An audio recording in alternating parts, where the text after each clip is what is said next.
I've traveled the world visiting ashrams and stayed with families living 4 generations deep under a simple mud roof. I've pondered living in one room on a tiny island off the coast of Kenya, eating fish from the sea and trading books with tourists to keep current. I've spent 20 years of my life writing and speaking on the need for race, class, and gender to factor into all analyses of lasting social change. And yet I am so embedded within capitalism it is almost impossible to think outside of it. Like a fish in water, I struggle to imagine life away from my normal. I think of the communes of the 70s, but I know kids who were molested in those experiments. I think of Sweden, but recently learned of its role in American slavery, so that vision's shot. I think of community gardens, but then I'm reminded of passengers in an airport lounge fighting over just a few sodas during a flight delay. It's human greed and avarice that needs taming. What's capitalism got to do with it? A lot. Capitalism means our lives revolve around producing, selling, and profiting. Some are exploited mercilessly, a tiny percentage thrive beyond our wildest imaginations, and a great lump of us go round and round trying to keep up with the beast. We profit on the misery of others. Think of the suicides at Foxconn, for instance, and me typing here away on my nice Apple Mac. And our own misery is a lucrative property to be bought and sold by others. Think about big pharmaceutical companies churning out antidepressants. So this is what happened to the idealists, those determined to change the world, or at least believe in the possibility. We ran into the intractability of capitalism and our own inability to think far enough outside of the box. I often feel like Allen Ginsberg these days.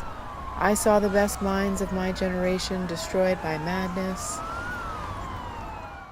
In my post-capitalist utopia, the vast potential of the human imagination is restored to its full glory. No longer trapped by the marketplace, we can dream again. Our bodies are not reduced to dollar signs. Our kidneys are not sold on the black market. Our girls are not turned into slave laborers. Prisons are not built as a means to secure contracts and capture cheap labor. Candidates are not bought and owned by corporations, and voters are not so poorly educated that they are manipulated by advertisements designed by very, very mad men. Food is grown and not produced, and my 7-year-old and all his friends know how to plant and harvest kale. Land is distributed equally, water is free for all, health care is a right and not a privilege. We barter a lot. Women are partners, people of color are valid, and the spectrum of love and sexuality is vast.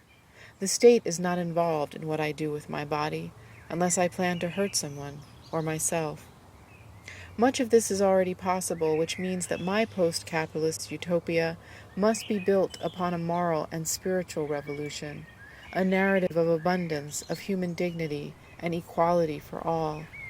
A narrative for the common good that is so seductive and so compelling that human beings want to spend more time working to dissipate their greed and fear than they do producing widgets or apps or anything else but love. It is nothing less than a massive awakening of the human potential to be and act better, no matter the political or economic system of the day.